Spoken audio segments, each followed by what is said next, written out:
Hi everyone, I'm Rincey and this is Rincey Reads.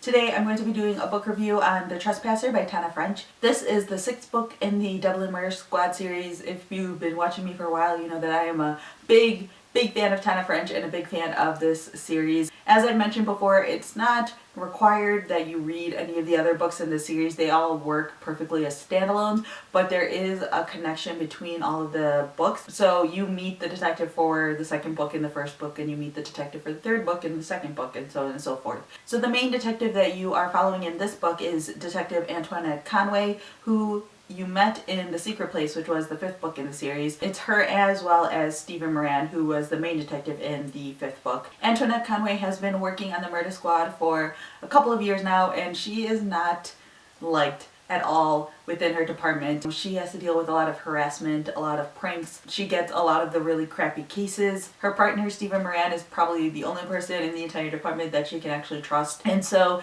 they generally get, you know, the lower level murder cases. So one day Antoinette and Stephen are like finishing up their shift, and then a murder case comes across their desk, and so it looks like it's going to be a run-of-the-mill domestic case. There is a young woman who is found dead in her house. The main suspect in the case is her boyfriend, and so everyone in the department is basically pushing for them to arrest the boyfriend and to charge him for the murder. But there's a couple of things that seem to be rubbing Antoinette the wrong way. One, she recognizes this girl from somewhere, but she's not exactly sure where. The second is that everything isn't really lining up the way that it normally would. And third, she's starting to wonder whether or not this is like some sort of prank or some sort of harassment, if people are trying to set her up to fail with this case. And so she becomes more and more paranoid as the book goes on, and she starts to not even be sure of what is real evidence and what's been tampered with and what she can trust and believe anymore. So I read this book with Sabrina from Unmanaged Mischief and Olive from A Book Olive. I'll have links to their channels down below.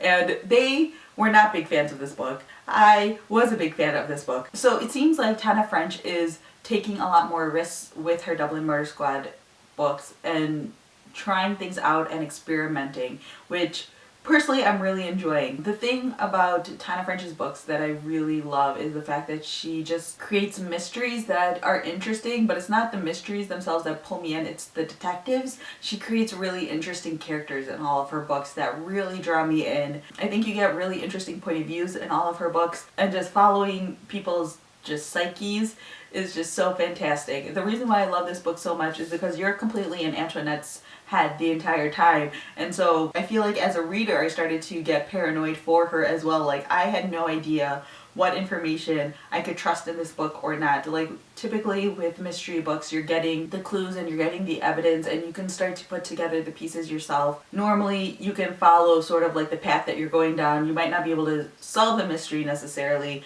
but you'll at least see how they get there in the end. This book, I had no idea where it was going to go. Like, I got to like the 70% or 75% mark and I'm still so confounded by this story because it's so hard to grasp what is truth and what is not truth, because you're in Antoinette's head the entire time and she's starting to get more and more paranoid about things that are going on. So as a reader you start to get paranoid and second guess all of the clues that are coming in, and it was a mystery until like almost the very end. This is a really slow moving book for the most part, so that's a thing that definitely will not be appealing to a lot of people, especially if you're someone who's read Tana French's other books. A lot of those books are very like plot heavy, very fast paced. This one is a slow burn, and it isn't until the last like 20-25% of this book that the plot really gets moving and you start to see the mystery start to wrap up. So I can definitely see that getting on people's nerves with this one more than the other books, but still I feel like the mysteries aren't the point with Tana French's books. Like, I feel like she just uses mysteries as a device in order to delve into these really interesting characters and delve into their backgrounds and to delve into their history to explain just a really unique point of view. So yeah, in the end I gave this book a 4 out of 5 stars. I really like this book. I think Antoinette Conway is probably one of the best protagonists that Tana French has written about. I feel like Tana French is just one of those authors you have to read for yourself, but don't go in expecting typical mystery stuff, because she is 100% not a typical mystery writer in my opinion, but I also think that's why she's so fantastic. So yeah, those are my quick thoughts on The Trespasser by Tana French. If you've read this book, definitely leave a comment down below letting me know what you guys thought of it. I know a lot of people are starting to pick up Tana French's books, and so I know there are quite a few people who have read this one, so I'd definitely love to hear your thoughts. So yeah, that's all I have for now, and thanks for watching.